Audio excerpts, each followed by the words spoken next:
Hello student आज हम NCERT book maths class 12th का जो हमने चैप्टर नंबर 3 स्टार्ट किया था, जिसका नाम था मैट्रिसेस। उसमें स्टूडेंट हम पढ़ रहे थे बेसिक इंट्रोडक्शन एक्सरसाइज 3.4 का। स्टूडेंट अगर आपने इससे पिछले वाला वीडियोस नहीं देखा है तो प्लीज़ पहले वो देख लीजिएगा, जिसमें मैंने आपको एलिमेंट्री ट्रांसफॉर्मेशन क्वेश्चन बताया था।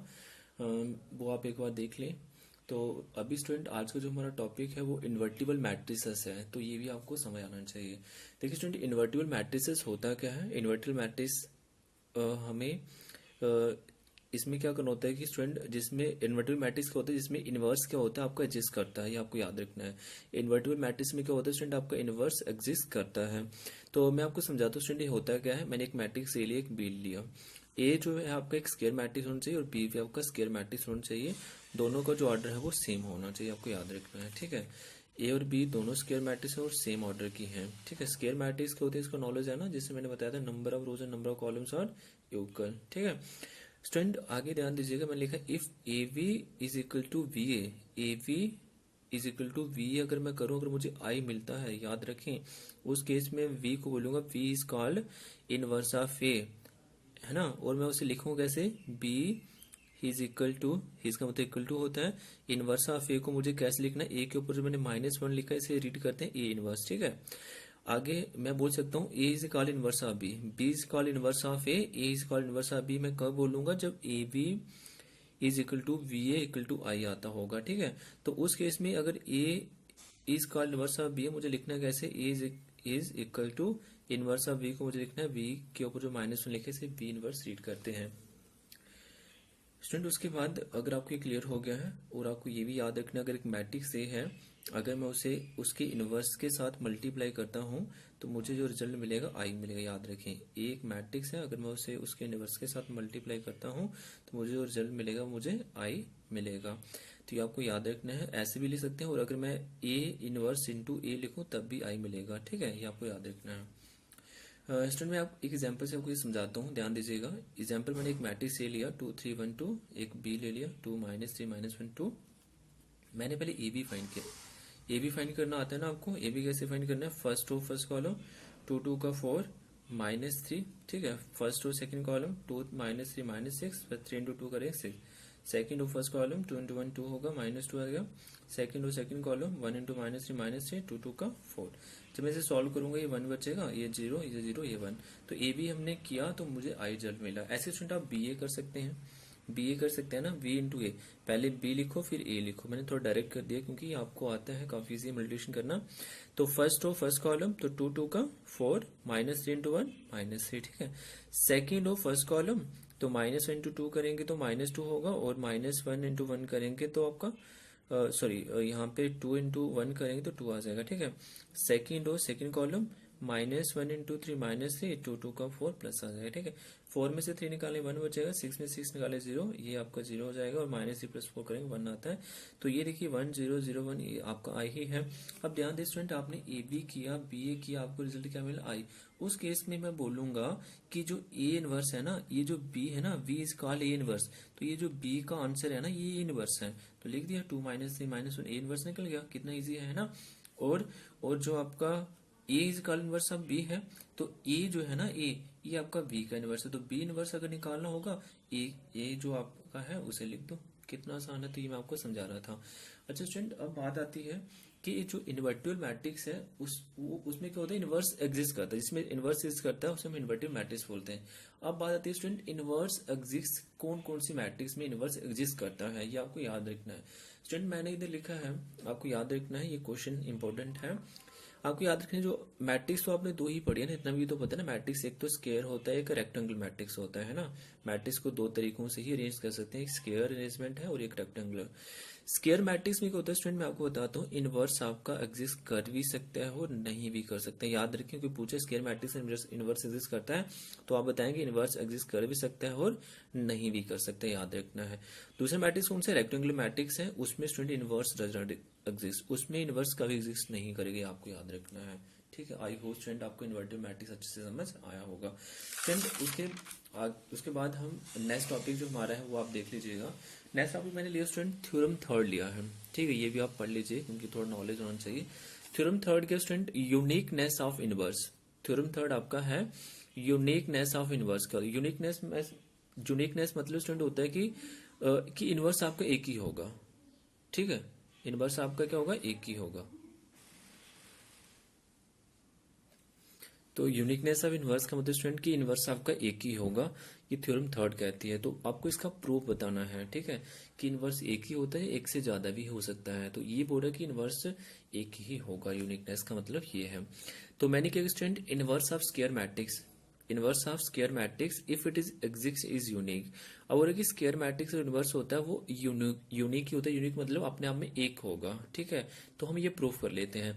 मैंने कैसे प्रूफ किया स्टूडेंट, ध्यान दीजिए, लेट ए हमें दिया है एक स्क्वायर मैट्रिक्स, ए हमारा एक स्क्वायर मैट्रिक्स है, और let B and C be the two inverse of ए।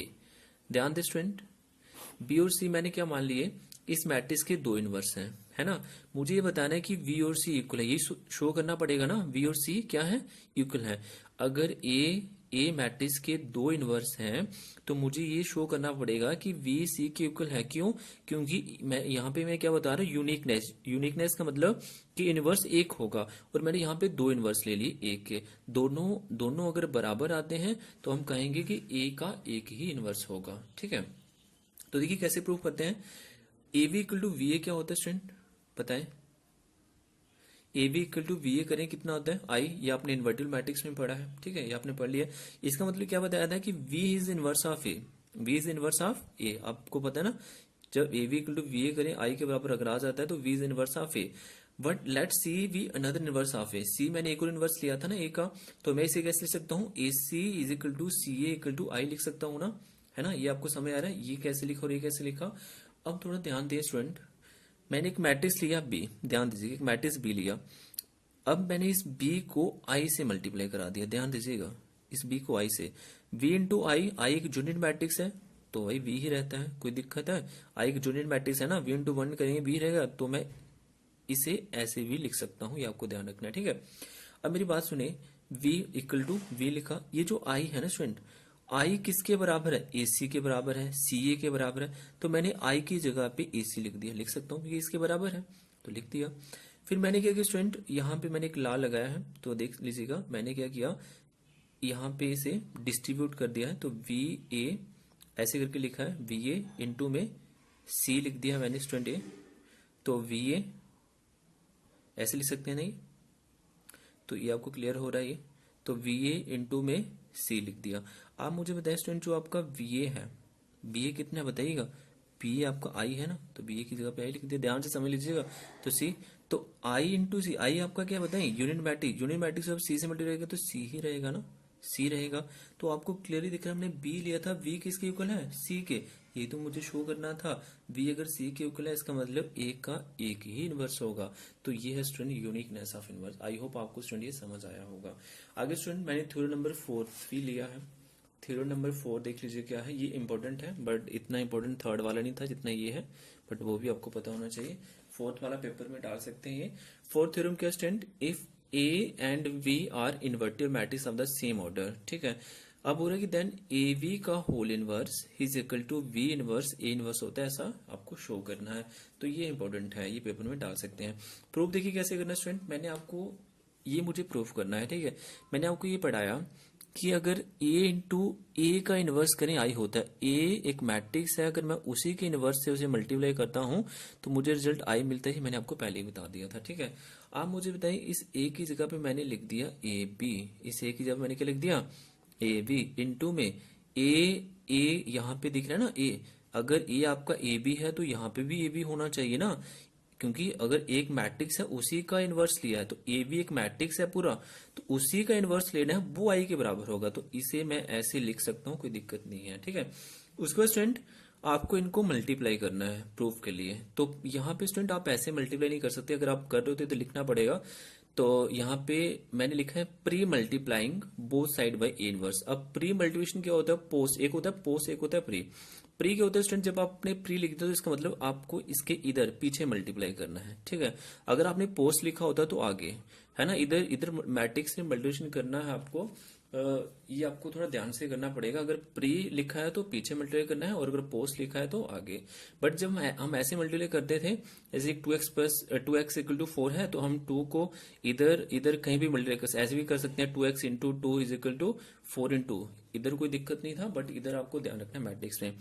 तो pre multiplication both side by A inverse, pre मतलब आपको इसके पीछे ए इनवर्स को मल्टीप्लाई करना, बाकी सेम लिख दिया। आई के इधर ए इनवर्स इंटू आई लिखा। फिर मैंने क्या स्टूडेंट, इस ए को ए इनवर्स के साथ लिख दिया और बी अकेला लिख दिया है। तो ए बी इनवर्स लिख दिया यहाँ पे। ए इनवर्स इंटू आई करें, आई एक आइडेंटिटी मैट्रिक्स है, तो ए इनवर्स इंटू आई करें तो ए इनवर्स ही रहेगा। ये तो इसका तो नॉलेज है आपको। अच्छा, अभी मैंने पढ़ा है ए इनवर्स ए किसके बराबर होता है, ए इनवर्स ए आई के बराबर।